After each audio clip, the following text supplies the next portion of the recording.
السلام عليكم. هناخد النهارده قصص من نوع مختلف شورت ستوريز. بس هي بتتكون من نوعين او لها شكلين. اول شكل اسمه بيسك فيرجن، النسخه الاصليه. وبعد النسخه الاصليه هنقرا حاجه اسمها ادفانسد فيرجن، يعني نسخه متطوره، نسخه احدث. فطبعا النسخه الاحدث هيبقى فيها كلمات اكثر دقه، كلمات اعلى في المستوى اللغوي. تعالوا نشوف كده. القصه بتاعتنا عن ان ادفنتشر، مغامره. عندي واحد اسمه جيمي has a dog named جوجو. بقى جيمي لديه كلب يسمى named، يسمى أو يدعى جوجو. جيمي and جوجو are bored.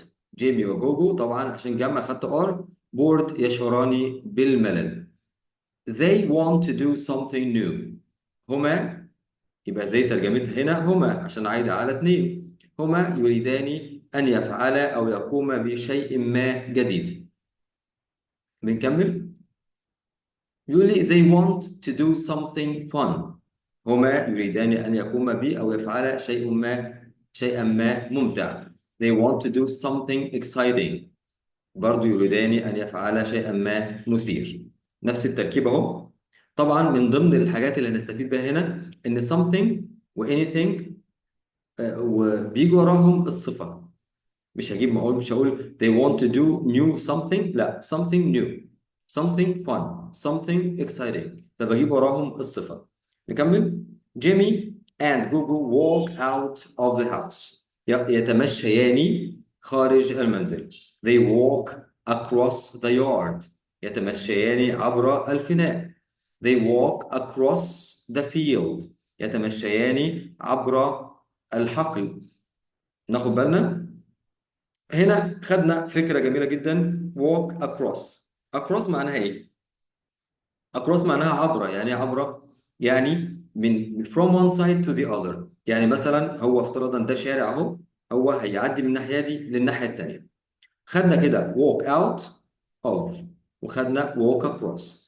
هنكمل بعد كده. they jump over the fence. يقفزان من على السور. أكيد طبعا مش حرامية هم، والسور مش سور عالي، ده سور خشبي اللي احنا بنتفرج عليه في الأفلام الأجنبي.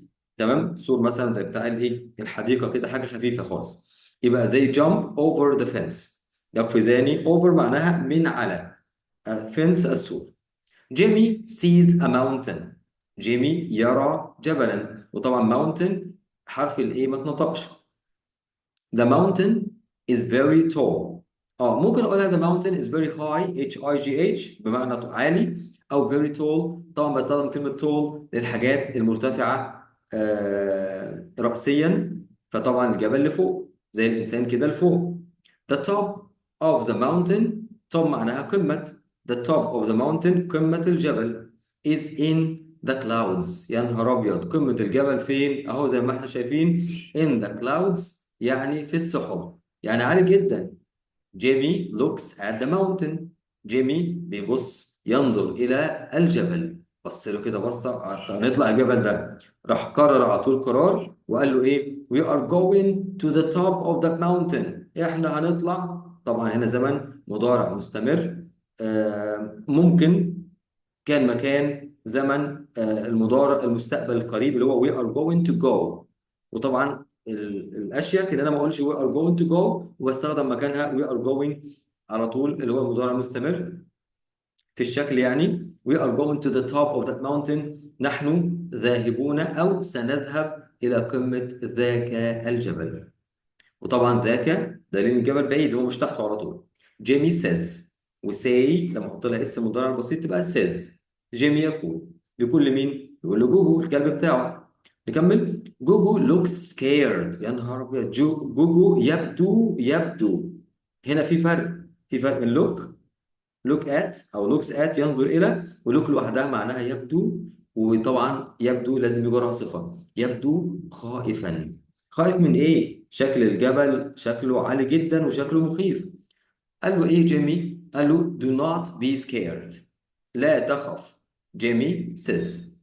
جوجو runs after جيمي. جوجو بيجري طبعا خلف او وراء جيمي، يعني بتبعه. They walk toward the mountain. هما يتمشيان toward معناها تجاه. toward أو towards، ممكن أحط اس هنا. تجاه الجبل. جيمي stops. جيمي يتوقف. he looks back. هو ينظر للخلف، للوراء. at their home. إلى منزلهم أو منزلهما. فراح قايل ايه بقى؟ يا نهار ابيض، ده جاب ورا خالص. قال له I am a little tired Jamie. انا شكلي تعبان شويه يا جيمي، يبدو علي التعب قليلا. هنا بقى بدايه الايه، الدلع بقى والسهوكه. انا كده ايه، وشكله مش عايز يكمل المشوار للجبل. وكمان ده كان بيقول احنا هنطلع الجبل كمان. وكمان بيقول ايه، ده كان خيال واسع قوي. بيقول we are going to the top of the mountain. ده احنا هنطلع على قمه الجبل.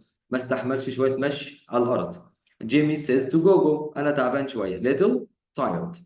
جوجو puts his tongue across James' face. جوجو حمد ربنا راح نازل إيه في جيمي، على وجه جيمي. عمل إيه طبعا؟ يلعق أو يلحس بلسانه الوجه بتاع جيمي. فرحان طبعا، يعني بصدق إن جيمي طلعت منه الكلمتين دول. جيمي turns around. بيستدير للناحية التانية. يعني كان وشه للجبل، ادى ظهره للجبل and starts. وطبعا كده بقى وشه دلوقتي للمنزل and starts walking home. ويبدأ في التمشي للمنزل. طبعا start هيجي وراه فعل تاني، لازم يبقى ياخد ing عشان ما يبقاش ليه زمن. الزمن عندي مضارع بسيط في كلمة starts. تمام. رجع تاني بيقول له بقى طبعا ايه يعني، بيلم، عارف انت ايه، خروج مشرف. come on جوجو، هيا يا جوجو. we will climb the mountain tomorrow. سوف نتسلق الجبل غدا. طبعا هنلاحظ حاجة جميلة جدا، إن إحنا زمن المستقبل اختلف من will، من كان مضارع مستمر لإيه؟ لمستقبل قريب. يعني إيه؟ مضارع مستمر فيها determination، فيها عزم وإصرار، ويعني إيه أقوى بكتير من مجرد المستقبل اللي هو ممكن أهبد. يعني إيه كده في دماغي كده بقول أي حاجة وخلاص. We will climb the mountain tomorrow. سوف نتسلق الجبل غدا. طبعا هنا أدام استخدم will العزيمة بتاعته قلت خالص، وطبعا بيهبد أي كلام. فهمنا الفرق؟ جيمي سيز. دي كانت النسخة البيسك، النسخة الأصلية. تعالوا نشوف نسخة أعلى منها شوية في اللغة. advanced version. Jimmy has a dog named Gogo. مفيش تغيير. Jimmy and Gogo are bored. مفيش تغيير. They want to go on an adventure. An adventure مكان يا شباب؟ ها، بدل ما أقول they want to do something new. They want to do something fun. They want to do something exciting. خدت الكلمة مكان ده كله كلمة adventure. ناخد بالنا ادفنتشر معناها مغامره بتشمل كل الاحاسيس دي وكل الافكار دي. Jimmy and Gogo walk out of the house. They walk across the yard. They walk across the field. They jump over the fence. مفيش اي تغيير.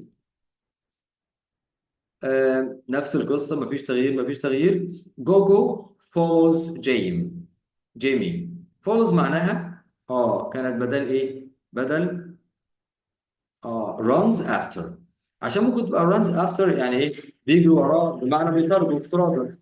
لكن follow كلمة أحلى بكتير، أوضح في المعنى، بمعنى يتبع. ماشي وراه، مش ماشي بيطارده ولا أي حاجة زي كده. نكمل تاني. قال له إيه؟ I am kind of tired. مش هنطق دي طبعا. kind of tired معناها أنا متعب نوعا ما. بص كانت مكان إيه؟ مكان كلمة a little قليلا. قال له إيه؟ I'm kind of tired. طبعا ما بقولش a kind، لا kind of tired. أنا متعب نوعا ما. وقال كمان جوجو licks James face. licks معناها إيه؟ معناها يلعق. في النص الأصلي كانت إيه يا شباب؟ كانت كلمة، 3 كلمات كده كتيرة. puts his tongue across James' face. بص كتير أوي. هنا بدل puts his tongue يضع لسانه، تبقى على طول licks. أهو licks أو lick. طبعا الفعل الأساسي وضفت له اس عشان مضارع بسيط، عشان جوجو اللي هو مفرد غائب، هي أو شي أو إت. في الحالة دي أنا بحكي عن جوجو. يعني جوجو licks James' face. يلعق وجه جوجو. خدنا بالنا من النسخة المتقدمة شوية. بعد كده معانا بقى شوية أسئلة على المعنى وشوية أسئلة على الفوكاب. نذاكر الأسئلة دي ونحلها ونشوف الإجابات إيه إن شاء الله. والسلام عليكم ورحمة الله وبركاته.